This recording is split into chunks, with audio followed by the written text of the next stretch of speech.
Well, thanks so much, Eryn. That was an awesome song. So you're back, second time here on our show, as a solo artist this time. So you originally were with the Jekylls. You're still with the Jekylls, but doing some solo stuff now. The Jekylls actually just had our last show on Friday. Yeah. What? The Jekylls are done? We're done, but in a good way. Like we all still love each other. It's a very positive thing. So are we going to have more solo Eryn stuff coming out now? Yes, hopefully. Okay. And what does that look like?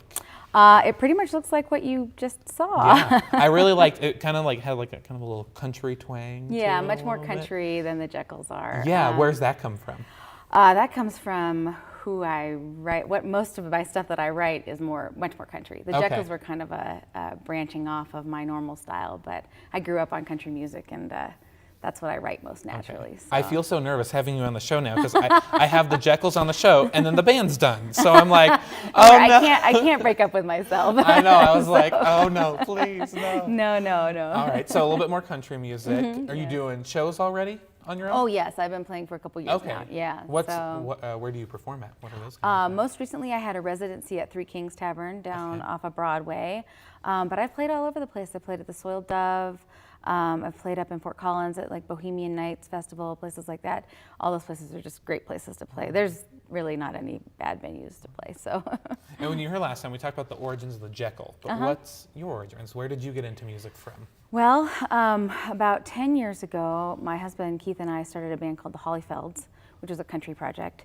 And we played for about 10 years, and we actually split up this year too. It was kind of 2016 was just a brutal year for a lot of reasons. Oh, no. But that was also a good thing. But yeah, so after 10 years of doing this with the band, I just started having more songs that I really wanted to play, just really stripped down. And so started doing it by myself. Like 2015, I started playing by myself, and then this year I've played a lot more, so it's been really fun. It's nice. It's nice to just have to bring a guitar instead of a whole bunch just of a guitar and you. Yeah. So where's kind of the inspiration for these songs come from? Is there something you draw from, or? Well, for instance, the song that I just played is actually based on a true story. When I was, 21 or so, I took the Greyhound from Seattle, Washington, down to Dallas, Texas. And on that trip, I saw a little romance form between two other people, not me. But I'd been waiting for about 20 years or so to write that song about these people, and it was great. It was they never met me, but I was really enthralled with their whole story. So things like that, just little things that happen. And of course, I changed some details, but for the most part, that was pretty much what happened.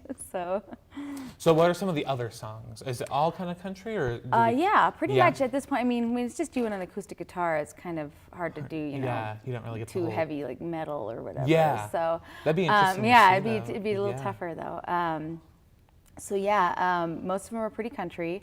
A lot of them are about some pretty dark topics. Some of them are about funny topics. A lot of them are about, funnily enough, I'm very happily married, but I love to write songs about brutal breakups and unhappy relationships. That's just, I don't know.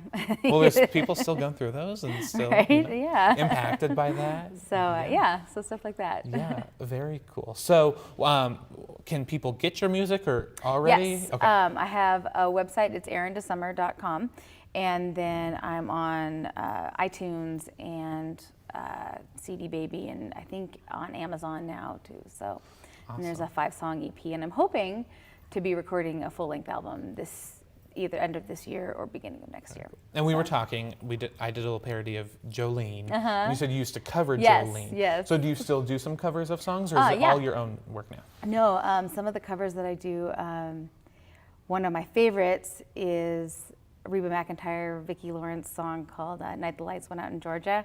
That's one I really like covering. And then I do a Stone Ponies cover called Different Drum. And I'm trying to think.